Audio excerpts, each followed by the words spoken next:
Сәлеметсіздер ме, құрметті ұстаздар және де бірінші сынып білім алушысы. Каналға қош келдіңіздер. Жоғалтып алмас үшін каналға жазыла отырыңыздар. Ана тілі сабағын бастаймыз. Бүгінгі тақырыбымыз дыбыстар мен әріптер тақырыбы. Ендеше сабағымызды бастайық. Тақырыбымызды бастамас бұрын менің сендерге мынандай жұмбағым бар. Кәнеке шешіп көрейікші. Қыста ғана болады, ұстасаң қолың тоңады. Бұл не деп ойлайсыңдар? Әрине дұрыс айтасыңдар. Бұл қар. Ендеше осы жұмбақтың жауабына сәйкес, бүгін біз сендермен Дәркембай Шоқпарұлының алғашқы қар деп аталатын өлеңмен танысамыз. Өлеңді мұқият тыңдайық, үйде жаттап аламыз. Алғашқы қар.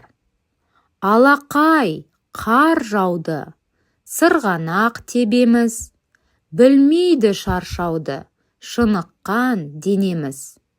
Шығамыз далаға, соғамыз аққала, мінеміз шанаға, күлеміз шаттана. Балалар, өлеңді мұқият тыңдасақ, өлең не туралы екен айтып көрейікші? Дұрыс айтасыңдар. Бұл өлеңде балалар қыстың келгеніне, қардың жауғанына қатты қуанып тұр, я? Қыс мезгілінде сырғанақ тебуді, аққала жасағанды, шанаға отырып сырғанағанды сендер де жақсы көретін шығарсыңдар. Өлеңде осы туралы айтылған екен. Енді балалар, өлеңнің ішіндегі қар, сырғанақ деген сөздердің неше дыбысы, неше әрпі бар екенін айтып көрейікші? Қар. Қар сөзінде 3 дыбыс, 3 әріп бар. Сырғанақ. Сырғанақ сөзінде 8 дыбыс, 8 әріп бар. Енді оқулығымыздағы 3-ші жаттығуға назар аударайық. Бос орындарға дауысты дыбыстарды қойып, сөздер құрап айт. Төменде берілген сызықшаның орнына балалар, дауысты дыбыстарды қоятын болсақ, бізде сөздер шығады екен. Қанеке ойланып көрейік. Өзімізді тексеріп көрейік.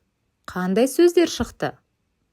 Гүл, доп, бас, алма, арба, алша, емен, өрік, есім. Балалар, оқулықтағы тапсырманы аяқтап болсақ, біз дәптермен жұмысты бастайық. Барлығымыз дәптерімізді ашып, бірінші тапсырмаға назар аударайық. Бірінші тапсырма бойынша В дауыссыз дыбысын көркем жазу керек. Қаламымызды алып, В дыбысының бас әріпімен кіші әріпін әдемілеп көркем жазайық. Дәптеріміздегі екінші жаттығуды орындау үшін оқулықтағы екінші жаттығуға назар аударамыз.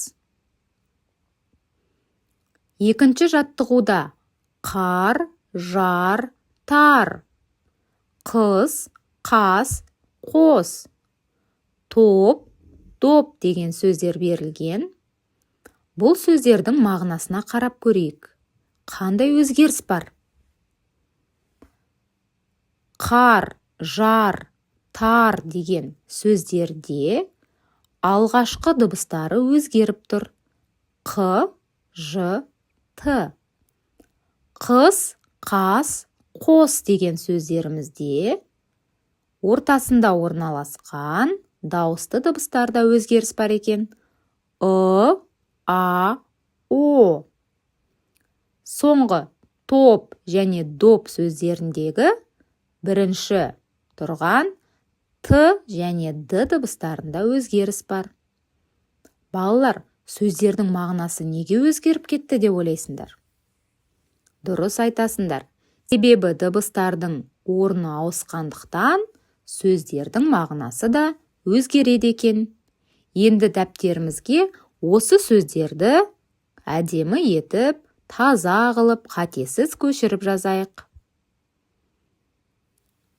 Дәптеріміздегі 3-ші тапсырма көп нүктенің орнына тиісті әріптерді қойып, мағыналы сөз жаса, және де оны көшіріп жаз.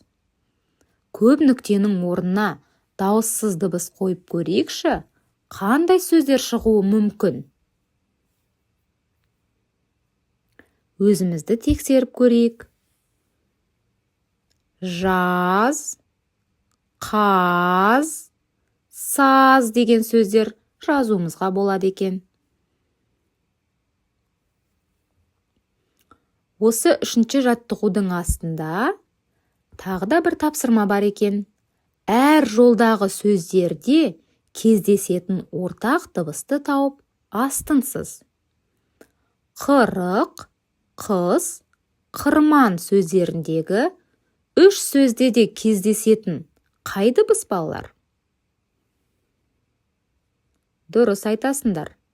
Қ және ы дыбысы. Қырық сөзінде де кездеседі, қыз сөзінде кездеседі, және қырман деген сөзде де кездеседі екен. Келесі, тарақ, керік, қара. Бұл 3 сөзде де кездесетін дыбыстар қайсысы? Әрине, р дыбысы. Тарақ, керік, қара сөздерінде де р дыбысы кездеседі екен. Балалар, тапсырманы орындап болсақ, дәптерімізде өзімізді бағалаймыз. Егер тапсырманы тамаша, қатесіз, таза орындаған болсақ, жасыл түспен бояймыз.